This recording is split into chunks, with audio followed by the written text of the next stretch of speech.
Hey, what's up? It's Ryan. Real quick before we get into this session of THC Podcast, I wanted to tell you about the 10-day hustle. Get an advantage over your competition. Make more money in just 10 days, and it's 100% free. My gift to you. Shoot over to 10dayhustle.com or text the word hustle to 44222 and sign up now before we take it down. Again, that's 10dayhustle.com or text the word hustle to 44222. Let's hustle, baby. What's up? I'm Ryan Stewman, founder of HardcoreCloser.com, and this podcast is all about helping you, the sales community, close more deals. Listen, if you're selling cars, homes, financial services, insurance, mortgages, consulting, if this podcast, no matter anything, it doesn't matter what you sell, this podcast is dedicated to helping you generate higher quality leads, a lot more of them so that you can increase your closing ratios so that I can teach you how to charge premium fees and get paid what you're worth. That's what I'm talking about. I don't know what the deal is today. I'm a little tongue twisted this morning. We're just going to roll with that. I don't want, with no fake shit here. We don't need to do no second take, but I'm a little salivatory and had a little tongue twisted. Not that you guys. Anyway, we're going to have a good one today. I promise you guys on this. So this is number 34, the THC podcast. What's funny about this is we didn't even start calling it the THC podcast until about 20 episodes in. We're like, oh shit, that's really our initials. Like, I have owned and trademarked and all this stuff with Hardcore Closer and for since 2012, and never dawned on me that THC was going to be our initials. It's kind of fucking cool, if you ask me, right? That may possibly be the reason why I'm a little tongue twisted this morning. But look, I'm glad that you're here. If you're a first timer, we got jokes for days. Lots of them involved strippers and hookers and blow and drugs and things like that. But if you can get past that, we're glad that you're here. If you enjoyed today's episode, make sure you check out previous episodes. If this would be number 34, then logic would have it that there's 33 others sitting there in the store for you as well. We hope you enjoy the show. For those of you that are back, my community, my congregation, right? For those of you that are back and you enjoy the show, hey man, I need them 5-star reviews. Like, you hear me scream, y'all got them 5-star reviews over there, man? Right? I need some 5-star reviews, because here's the deal. Like, if I'm going to get in front of 300 million salespeople, which is what I want to do, right? It's a lofty ass goal. I know. Just like, hear me out. I'm going to make it. But if I'm going to get in front of 300 million salespeople, then what I need to do is I need to, I need to make sure that I am in the iTunes store. I need to be everywhere. I'm on YouTube, Facebook, Instagram, all over LinkedIn, you name it. But one place that I need the biggest presence is inside the iTunes store, because that is the gatekeeper to all podcast SEO. And the only way to get that is if you guys hook me up with some reviews. See that? That is called the pitch right there. Like my man, A. Scott E99. Hey, you know what? That's something that I can get behind. That's an easy-ass name, right? At least this isn't like Captain Butthurt 42069 like Robert usually sticks me with. But this one says, Scott E99 says, 100% value, 100% of the time. You damn right, A. Scott E99. He says, Ryan's approach is to give us value, give value, then more value. He listens and follows Ryan's content, never disappointed, as he gives freely in his best content that truly helps his listeners move the needle in their own business. Always worth the listen. 5 stars. Thanks, Ryan. I appreciate that, A. Scott E99. You're the man. Assuming that you're a man, but I don't want to like gender target you. Robert, I'm not judging today on the episode, but I believe you got yourself on mic. We can hear you snickering back there, man. I mean, it's cool. It's kind of nice to have a little laugh tracks, a little extra confidence and shit on it, but we definitely hear you snickering back there. What do you have to say for yourself? You really? You can hear me? You might as well just we sure could. You might as well just left yourself unmuted. Be thankful that you didn't like burp or fart or like hit the bong or some shit like that, right? At least we didn't catch that. We just caught you laughing a little bit in the background. It's pretty funny. My bad, man. I thought my mic was off. That's how they get you, man. You know what I mean? That's how you get caught up in scandals and shit. Next thing you know, you running for president, dog. Yeah, right. That's all it takes is one scandal, and then you can become a politician. If you're really good at scandals, you can run for president. So, but we're not going to get into politics on this. I just think that that's hilarious. In other words, mute yourself, damn it. All right, so 3 tips to help salespeople stay motivated. Let's get into this shit. You know what happens oftentimes? I'll ask the Sales Talk with Sales Pro group on Facebook. I'll say, hey, guys, what do y'all want me to write about? And there's always somebody there's more than somebody. There's always multiple people that are like, hey man, we want you to tell us how to get out of a slump, or you want to tell us how to deal with burnout, or we want you to tell us like how to keep pushing forward when we need to stay motivated. And I've written several blog posts over at hardcorecloser.com about it, but I thought I might as well, do a podcast on this because I've got some pretty cool methods to keep me motivated. One thing about being motivated, I'll say this before we jump into it, is oftentimes we're trying to be motivated for something that we weren't designed to be motivated for.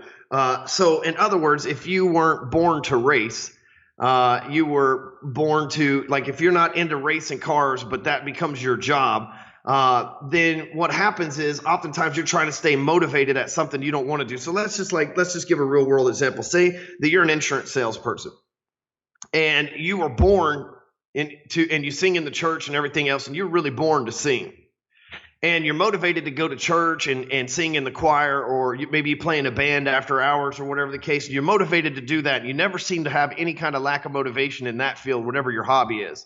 But at work, you weren't born to be an insurance person. That's something that you have to do that's paying the bill so that you can have the ability to do what's motivating you on the back end. But oftentimes we try to find fulfillment and motivation from the thing that's not motivating us. But once you look past what the true motivating factor is, it's like, hey, this insurance job that you have allows you to chase this dream as a musician. So use the dream as a musician for motivation for the insurance. That's the first thing to think about. Like, what is it really that keeps you motivated? Because listen, if you don't know what it is that keeps you motivated, how can you channel everything towards that motivation? What keeps me motivated is the fact that there's 300 million people that I've set a lofty ass goal, and I hate going back on my word. Plus I've got a lot to say. I've got podcasts and blogs and everything else.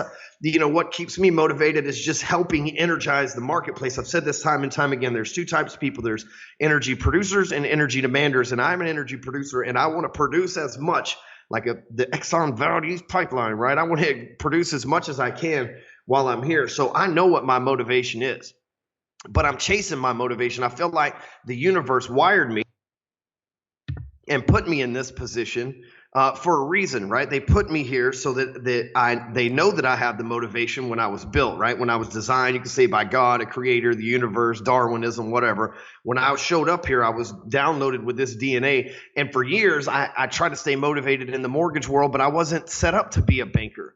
That wasn't my DNA. I was good at it. I made money at it, but that wasn't what the operating system that I was born with, right? The operating system I was born with was to be somebody of motivation, somebody that can help spread a message on how to change an entire marketplace from, being labeled and everything else that I'm doing. And instead, I'm over here trying to be a mortgage person. And oftentimes, especially in 2008 and 9 and 10, when a lot of loans were getting denied, that was a terrible job to stay motivated. It was a terrible job to search for motivation. Because, let's be real, my job in the mortgage industry went from like when everybody could get a loan, it was like working in the delivery room. Congratulations, it's a boy. And then all of a sudden, when nobody can get a loan, it's like, sorry to tell you, man, but you got cancer, right? It's like a total demotion. It fucking sucked. Then it was hard to stay motivated. And so same thing when I was in prison, man, you talk about a lack of motivation. I was in prison. My wife at the time left me for the landscaper dude. Shout out to that guy for doing me a favor. I need to buy that fucker a beer. But like all these things have happened to me to where I've had some really low times in my life. So I've had to find more than just having to stay motivated on the job, but just having to stay motivated in life. And I don't think of motivation as like, I'm the king of the world like this, and I'm not knocking any of the people that do this, but like the you can have anything mentality. You can have anything you want. You can just do this or blah, blah. Like, I don't think of that as motivation. Motivation is something that comes from inside, and you have to learn how to channel it. It doesn't come from words.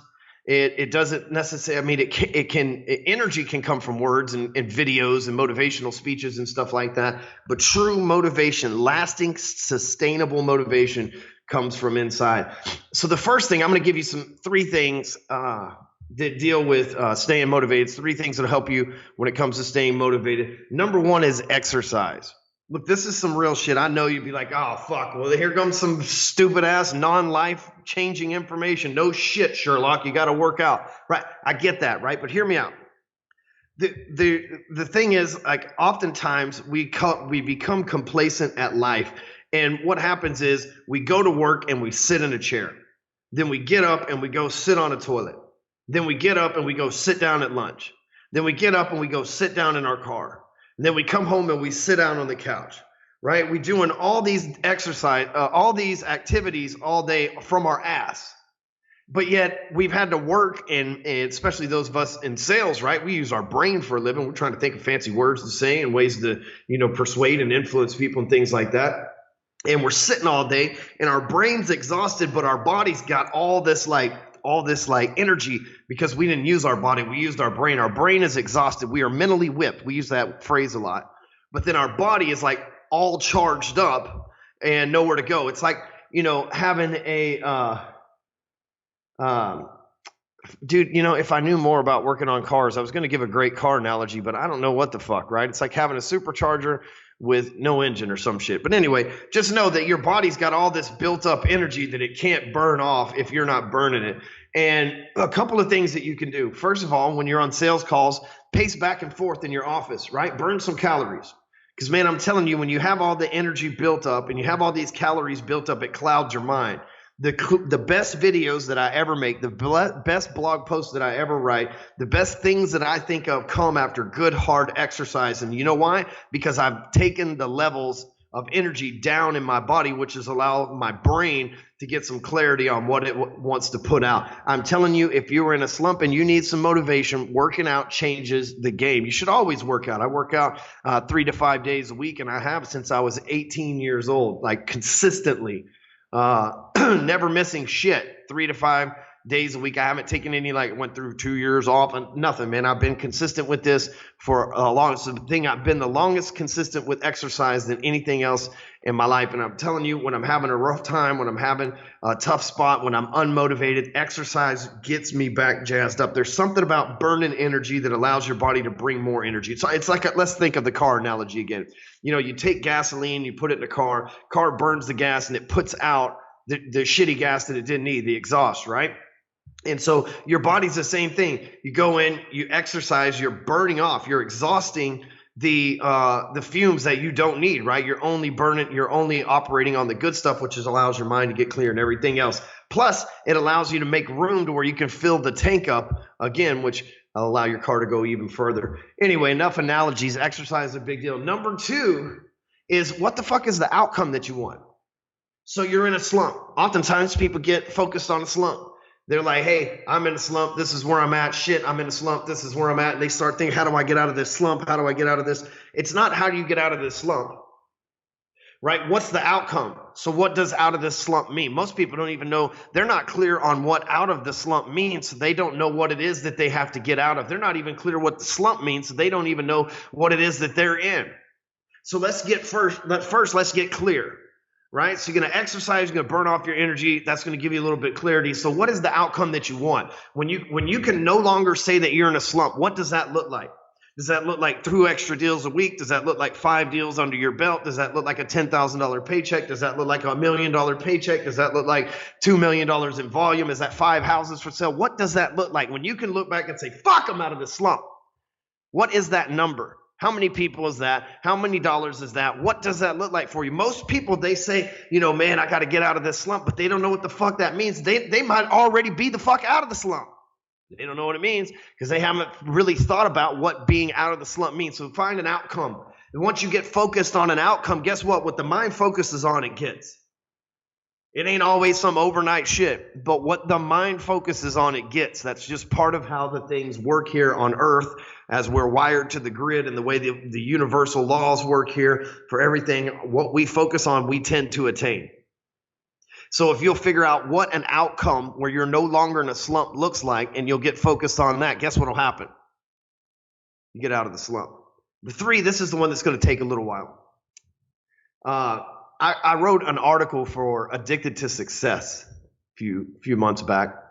And every now and then I'll write for Forbes, Entrepreneur, Huffington Post, Addicted to Success, Lighter Side of Real Estate. I got several that I write for.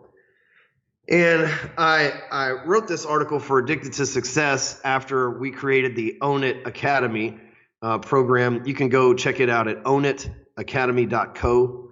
Own It ownitacademy.co.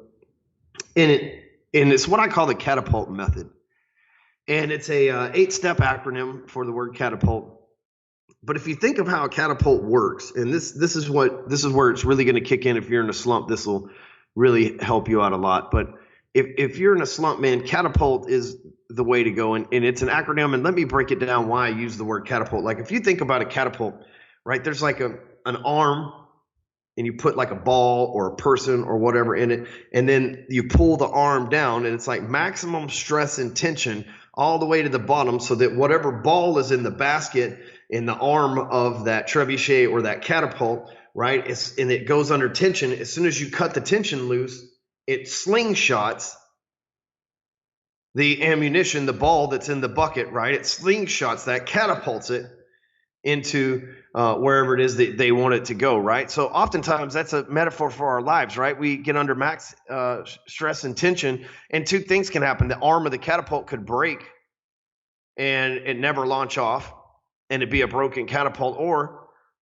there could be a trigger moment where somebody releases that tension and it launches the ammunition at full force, full speed ahead. So let's talk about how that could work for your life, right? That's a metaphor for how things work for your life. You can become under maximum strength and tension, and there has to be a trigger point that releases that tension and allows you to propel forward into wherever it is that you wanted to go, right? There was all this maximum stress and tension holding you back, pulling down, stretching the arm of the catapult. As soon as that trigger mechanism happens, things turn around and you're immediately shot in the other direction going full speed. So let's talk about the breakdown of this 8-step acronym. C, first one is commit to working through it.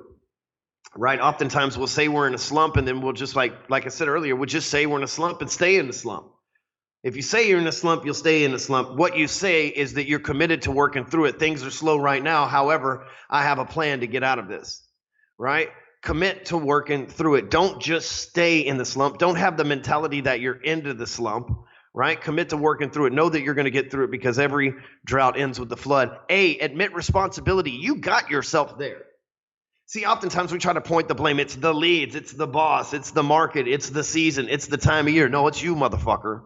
It's you. Admit responsibility. One of the best things that you can do in life is just take personal responsibility. You know why nobody fucks with me about being a felon and going to prison and everything else? Because I fucking said I did it. I took responsibility. I fucking went and did my time. My bad. I'm not going to do it again. Right? I admitted responsibility. If I was still trying to act like the shit didn't happen and all this other stuff, and I was trying to hide my past and everything else, and people be trying to hold me all sorts accountable because they want me to admit my responsibility. I've already done that. I know what the public wants. I know what's right, so I'm going to admit responsibility for it. 2 months ago, I kept switching shit up in my business, and we had a horrible month for sales. And you know what? That's my fault. As a leader, I fucked up. I had to take care of some things and switch some shit around. Now we're back on track. But if I wouldn't have stepped up, I could have blamed everybody. But if I wouldn't have stepped up and admitted that responsibility, then shit would probably still be fucked up. So C, commit to working through it. Get through this shit. A, admit responsibility. T, tell yourself it's temporary, man. Nothing lasts forever. Not even life, yo. Right? You gonna die one day. Bad news. Tell yourself it's temporary. Man, you're gonna get through this shit. You've probably been through it before. Right? Like the first step to get it, let's just be real, right? The first step to getting through a slump is going, oh shit, I need to get out of this place where I'm at. Fuck, dude. How'd I get here? I need to get out. You got to like have some self-realization, right? Then you realize that it's temporary. You've been there before. Now you're aware. Now you've committed to working through it. You've admitted that you got yourself there. You told yourself it's temporary. Then you, A, act as if you've already worked out of it. You don't act as if you're in a slump. You act as if you have already worked out of it, as if you're no longer in the slump. When I used to get sick as a kid, which was really rare, like I might catch a cold or something like that from playing, getting in the damn lake or some shit in the middle of December. You know how kids are, right? Especially us boys when we're little, right? And when I would get sick, my stepdad would always say, "Well, act as if you're not sick anymore, and it'll go away." And I'll be damned. You know what? If I just act like I wasn't sick anymore, I start to feel better. Next thing you know, my ass is in school. I think that's because they couldn't afford a babysitter in all reality. But it is what it is. Act as if you've already worked out of it. Don't act as if you're in a slump. Act as if you've already worked out of it. Then P, put yourself in a position to win. Oftentimes people will go into a slump, and then guess what happens when you go into a slump? They go into a slump, and then they put themselves in every position they can to lose. Right? They start feeling pitiful, like pit-eye-full, right? They start feeling pitiful, and they start feeling bad for themselves, and they start thinking that they deserve to lose, and so they start putting themselves in position. I'm in a slump, so I have an excuse to lose. It's this self-deprecation we do to ourselves as humans, right? You don't need fucking medicine. You might need some weed, right? You don't need no fucking pills or medicine or any of that shit, right? Save that stuff for when you want to have a good time, not when you're in bad times, right? You put yourself in a position to win. That's what changes everything. Think about it. It's like, are the things if I'm in a slump, am I doing the things to get me out? Am I prospecting? Am I networking? Am I running advertisements? Or am I in this slump and I'm sitting in my office playing fucking Tetris on my mobile phone? Mobile phone. That's how you know I'm old as fuck, right? But then the letter U, utilize every ace you have. My buddy Marshall Silver, he's a world's greatest hypnotist. And he always says, man, I play every ace I get. He's like, when it comes to sales, when it comes to these shows, when it comes to doing my thing, I play every ace that I get. And that's what you got to do. Hey, you know what? If you've got a network, a friend, a referral partner, anything that could happen that you have in your network, man, utilize that shit. Again, if you're putting yourself in a position to win, then you need to utilize every winning angle, every ace that you have. Which brings us to L. Let the stress and tension build. You see, in a catapult, when that stress and tension is building down on that arm, that's a good thing. Because at a certain point, that stress and tension is going to be turned into forward momentum. So you should embrace stress and tension. You think about a guitar string, beautiful noise comes from stress and tension. So let the tension build. Get used to that shit, right? Like you make money according to your level of responsibility. And your level of responsibility is pivotal mainly on your ability to deal with stress and tension. So get used to it and let the stress and tension build, because you know you can turn that shit around. When Amy and I were moving into the house that we live in, man, we got kicked out of our apartment, sort of. It was a long story. We got kicked out of the penthouse. We didn't get kicked out. They just didn't renew our lease, and then they wanted too much money. It was that kind of deal. So basically, we were kicked out of our penthouse. We were rushed into buying this house. Then the contractor stole from us in this house. And there was all these like things. We lived in a hotel for 2 months. It was just one thing after another happened to us. And we kept saying, hey, let this stress and tension build, man. Because when the fucking trigger moment, which is the T, trigger the momentum. When the trigger moment happens, it's going to be powerful and it's going to push us forward. And we did. We used that trigger. The next month, we made almost $500,000 in sales. Let the stress and tension build, and then T, trigger the momentum. See, here's what you got to look for. With the catapult, if the trigger point is somebody cuts that rope, it releases the arm and it shoots the ammunition forward with full momentum.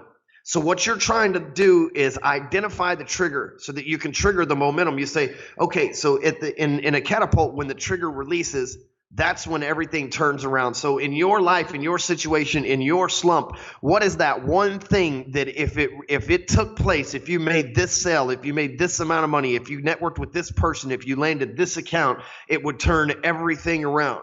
See, once you identify what that trigger is, you go pull that motherfucker and you trigger the momentum. Because see, here's the thing. A lot of us get caught up in slumps. We don't commit to working through them. We don't admit responsibility. We don't tell ourselves it's temporary. We act as if we're going to be in it forever. We put ourselves in positions to lose. We utilize every damn thing we don't have. We let the stress and tension cave us, and then we don't trigger shit but more problems in our lives. But not you today, my friends. I've just given you 3 ways that if you listen to this and you still find yourself in a slump, maybe you've got a deeper problem than just a slump, my friends. I've given you the way out of this. I've given you this 8-step process, because no internet marketing podcast is complete without some kind of fucking acronym with multiple. Actually, I'm going against the grain. It's usually odd numbers, right? It's like 7 steps for this, and here I am with 8. But I like the word catapult, and I think it's a good metaphor. And I'll give it to you one more time, and you can catch the notes at hardcorecloser.com. But it's commit to working through it, admit responsibility, tell yourself it's temporary, act as if you've already worked through it. Put yourself in a position to win. Utilize every ace that you have. Let the stress and tension build and trigger the momentum. Make sure that you head over to the iTunes store and leave me the podcast part. Leave me a damn review. 5 stars. That's all I ask for. I give you some powerful shit today. The least you can do is take 5 seconds of your time to go over there and leave me. Even if you just say 5 stars, Ryan's an asshole, and then bounce out. Hey, I'll take the 5 stars. You win some, you lose some. I'll probably announce your shit. on here. If you're funny, I'd like for you guys to leave me some reviews with some funny shit. That's what's up. Show me you got a fucking sense of humor. I'll read your stuff on the show. How about that? Hey, we're doing a webinar, up and coming webinar. We're doing these on a regular basis, and we're switching up our offers pretty often.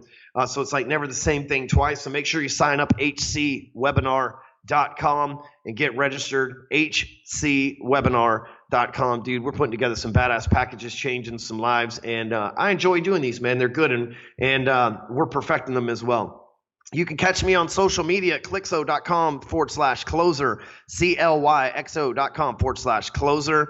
Hey, while you're there, sign up. Clixo is my company. It's my gift to you. It's free.